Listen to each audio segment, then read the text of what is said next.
Adventure in Pipeman on W4CY Radio.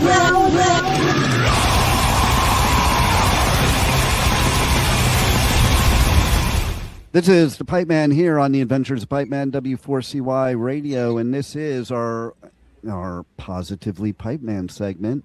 Well, our day for Positively Pipeman. This segment right now that we're about to talk about is from the pet health guru, who is definitely a guru when it comes to health of pets and humans too. And today we're going to talk about one of my least favorite things to happen to me, and that would be a parasite epidemic. That's scary. Tell us about that, Bill. Oh, in nature, there's parasites. We're made up of parasites, some good, some bad. Unfortunately, there is a lot of bad ones out there today. Our pets, of course, we're warned about it all the time. Take that poop sample in to the vet so they can check for parasites because it might be transmissible to people. But it's interesting that when you go to your doctor and you're talking about your pets, they never mention that transmittability to parasites for you to get them. Human doctors don't care about parasites, but to veterinarians, it's a selling point. It's another test that I can do every single time you walk in the door, and quite often they back them up with 2, 3, 4 times, and always comes up. Most of the time, comes up negative. And of course, in the internal parasites like that, roundworms, hookworms, tapeworms, heartworms, all of that sort of stuff, it's a rarity if the animal is in good shape. The body handles it itself. On roundworms especially, usually people don't even think about it until they see the worms coming out of the butt. And actually, at that point in time, the body is already killing them and getting rid of them. So that it's a natural mechanism that we have. In the case of heartworms, less than 3% of canines in nature get heartworms. But yet, they want to sell you all these so-called preventatives and that sort of thing that don't prevent anything. It says on the box, this does not prevent anything. But the veterinarian tells you it is, the vet tech tells you it is, and the company just closes their eyes and lets them say whatever they want. Of course, the ectoparasites that we're all worried about are fleas and ticks. Ticks, of course, on the human side as well because of Lyme disease. Fleas, of course, can carry the tapeworms. And again, heavy insecticidal usage, heavy toxins. And actually, when we use these products, the interesting thing is we lower the immune system of that animal or of ourselves. And we are much more susceptible because the body can't fight it off naturally. So what do you recommend as the pet health guru that people should be doing and worrying about and not worrying about? Like, to me, okay, we're going to have to do something funny here now, but to me, this is what it looks like if I think of parasites in my body or my pet's body. That's a good illustration. Right? Isn't AI Absolutely. Beautiful? You tell AI what would be a parasite inside my body, and that's what you come up with. That's right. Of course, you've got the major inflammation there, and that's, of course, even eating away at more than the parasites themselves are. It is a, in healthy people and healthy animals, it's not a major issue. It's a minor issue, but it is a very, very strong profit center, for those practitioners that push this stuff. It's, I know just on the heartworm alone, I heard somewhere, and this is going back a number of years, that one of the drug company that makes it makes $1 billion a year in sales on that one product. Whoa. I'm in the wrong business. Yeah, we have been. We should have been what doctors are, which is legal drug dealers. Well, the thing is, it's just kind of like I was just watching on Netflix a thing about Hulk Hogan. And when he turned to the bad guy side of wrestling, he got even more famous. So what's up with that? These people are bad people making billions of dollars at the expense of our and our pets' health and our pocketbooks. So how do we combat that? It's continuous education, and people have got to start to wake up. I was in a discussion yesterday on the same thing, and it's like, okay, so we look at our pet's life, the longevity used to be 20 to 30 years on a dog, 30 years or more even on a cat. Now, with all this prevention, with all these treatments, you know, and in modern medicine, our dogs are living 8 to 10, our cats 12 years, 15 years old, and the doctors say this is a great thing. They're convinced that all that bad stuff that they're putting into the body is helpful. And, if you know just basic physiology, man-made stuff doesn't work very well. It's not going to help the body. It's going to actually destroy it. And every single product that goes through FDA, every medication, vax, whatever it happens to be, all have the same warning label. It can cause 4 things at the top of the list. That's kidney disease, liver disease, seizures, and death. Even the simplest cough medicine. And yet, the professional is not reading the label. I mean, that blows my mind in the first place. And when the client asks the question, "Oh, there's nothing wrong with that. Don't worry about it. It's such small amounts," but that accumulates over years and years of your life. It also goes from grandmom to mom to babies. So we're building this up generationally, and it's amazing. Our bodies are still functioning. Our pets' bodies are still functioning. That's how much adaptation we've had to do. Wow. So if somebody were to come into your store in Pompano Beach, Florida, what would you do? Basically, the educational part, of course, is number 1, good diet. Number 2 is detoxification. You have to get the chemicals out so your body can actually start to heal and fight off those assaults from parasites. And then we can do certain things herbally, naturally, botanically, that will eliminate the parasites themselves and break that chain so we're not, it's not getting worse and being progressive. We're being proactive and preventing it by having that nutrition in the body so the body has the ability to fight itself. It's not about killing that parasite with an herb. It's about feeding the defenses of the animal or of ourselves so it can actually do it. So tell everybody how they do reach out to, find out where your store is, reach out to My Paleo Pet, check out your podcast, check out your live show, all that good stuff. Okay, well, of course, our website for the store is mypaleopet.com.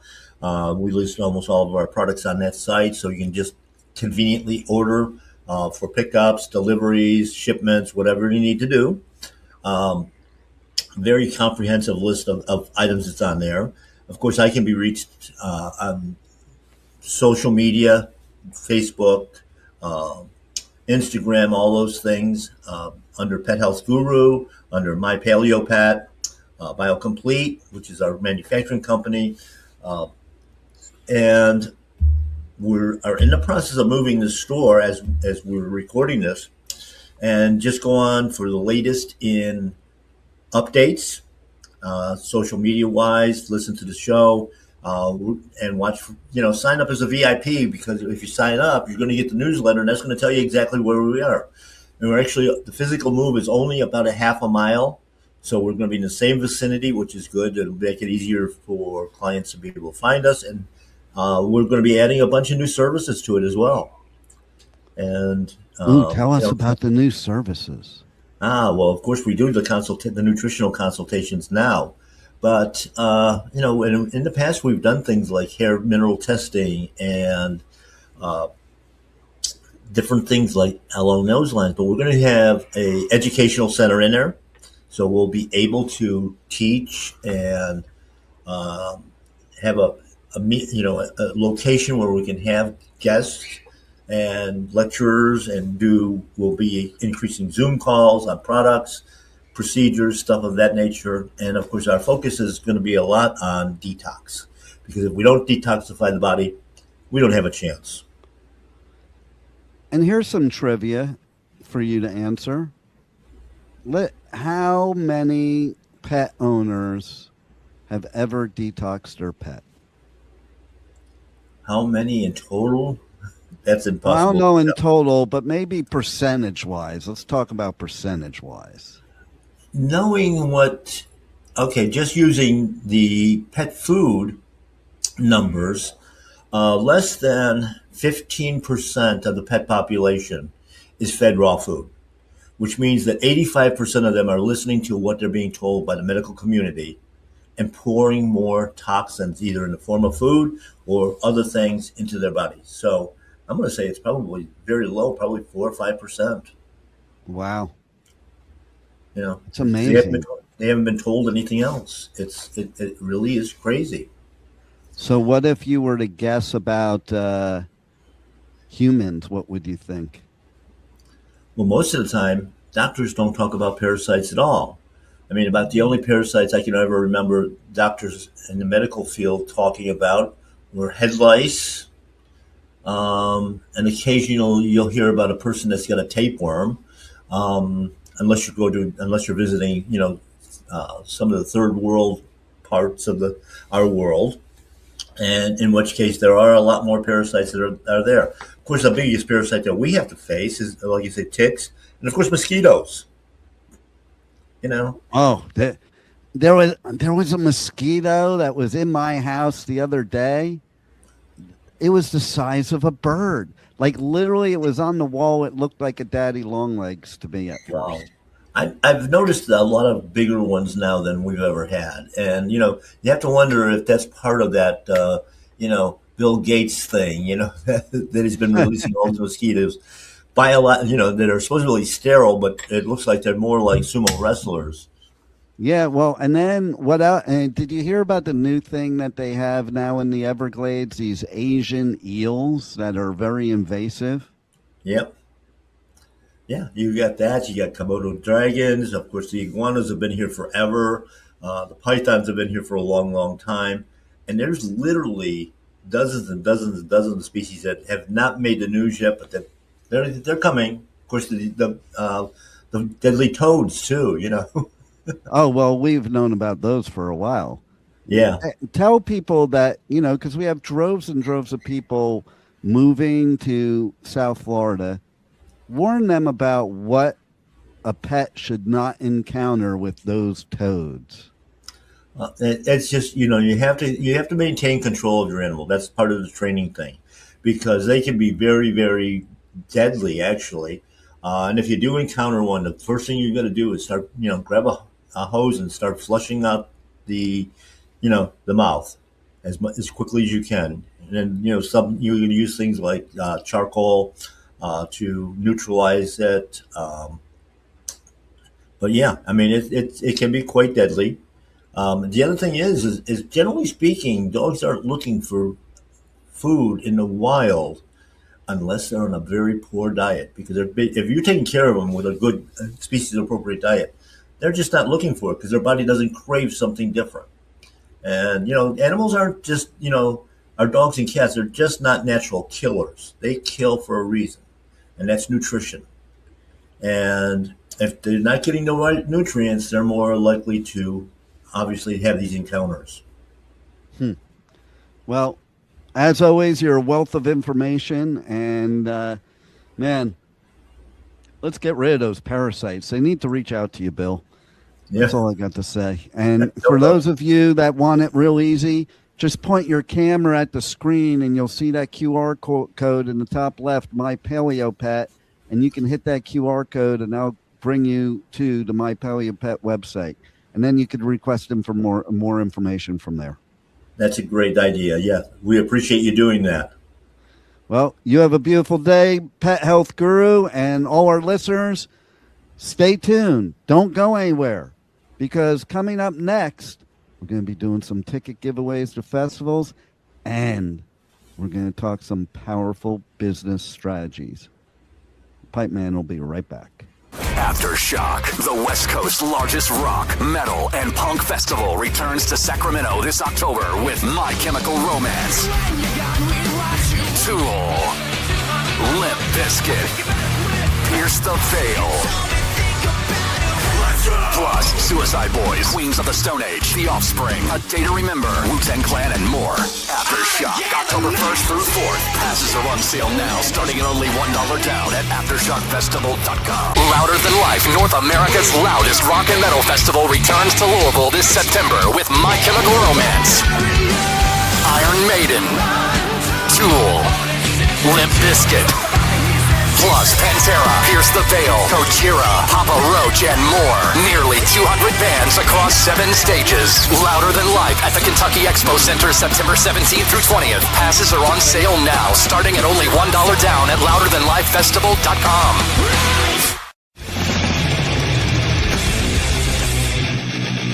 Hey, you're listening to The Adventures of Pipeman on W4CY Radio.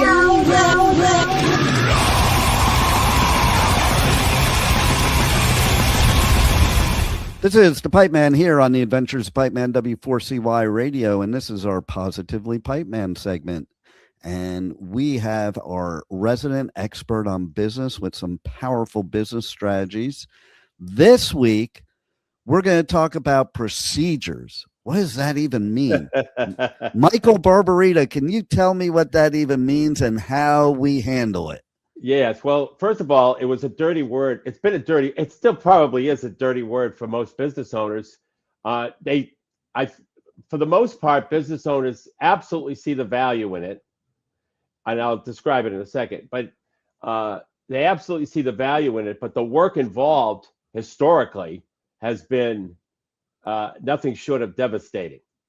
So what a standard operating procedure is, or SOP, is it's all taking each and every process in your business and putting it on paper as to what that process is. And the value that has is a couple of fold. One, it allows a new employees to understand the process in your business much easier than some type of training program. Although the training program should still be employed, the SOP accelerates the understanding for a new employee.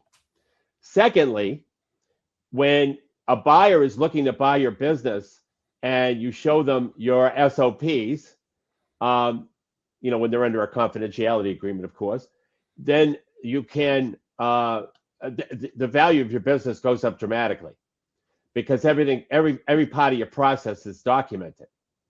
Now, the horror show historically has been preparing those. Some people have their employees prepare them. Each individual employee prepares to do of what they do all the time. But that's not a homogeneous standard operating procedure. That's a collaboration of multiple documents that make up a standard operating procedure. So, but what I found is I've done it for a client recently. When an employee who understands the process and the processes, if there's multiple process, the employee puts together an outline of the process. Now, if there's 10 different processes, then the employee that does 10 different outlines. We put it into preferably, and it doesn't have to be, but preferably either Claude or ChatGPT, and preferably Claude because of project knowledge, but anything could be argued on that. It doesn't matter. And then that outline is put into your robot, whether it's ChatGPT or Claude, and they print out the SOP in a format that you want, because you also explain to the AI that you want a specific format, and it prints out the SOP, and the person, the employee who gave you the outline, he edits it, and that's it. And I was able to produce SOPs for my client. We have 15 SOPs. It's in the trades. We produce those SOPs in about a grand total of about 6 or 7 hours. And that includes the outline that was prepared. Once it got to me and I did the SOP, it literally took me maybe 3 minutes. But it took him about 6 or 7 hours in total to put together all the outlines. And that's it. And what used to take, and if you ever were going to do that manually, as some companies have done, it's days and days of work, days and days. So it's a very effective way to generate SOPs, and there's plenty of value in it with new employees, but also existing employees too, because you can't take for granted that the existing employees know the process. Right. Exactly. Yeah. So that's dangerous. And as a matter of fact, the SOPs I put together for my clients, some of the employees that have been there for years were enlightened about some things. So it has that value. And then, of course, at resale or at exit, it has tremendous value because a buyer puts a lot of stock in a company that is that organized and has standard operating procedures in place. It makes for an easy transition too. Yeah, absolutely, and that adds value to the business, and so I have found it to be a real something that was not even in a conversation that a business owner should put together SOPs because of the burden associated with preparing them. To now, it's definitely clearly in the conversation and a lot less burden. Nice. So how do people reach out to you to get more information on this and other things that you do to help businesses? Well, if they go to our website, nextstepcfo.net, in the upper right-hand corner is an orange button. What that orange button is, it's an AI business assessment that takes less than 10 minutes that will find 3 strategies related to their business, the impact that strategy could have on the business, the revenue impact, and a little explanation of how to go about implementing that strategy. And that's free. And it takes less than 10 minutes. So if they go to the website, they'll see find hidden revenue, a orange button that says find hidden revenue in less than 10 minutes. And they could click that. They could go to it free of charge and find out what's that hidden revenue of $50,000 to $100,000 that's hiding in their business in 3 strategies. Wow. Well, once again, you're a wealth of information and very helpful for all our listeners who have a business, and everybody needs to check out you, Michael Barbarita, Next Step CFO, and I think you'll be very happy that you did. Thank you, Dave. Thank you for listening to the Adventures of Pipeman on W4CY Radio.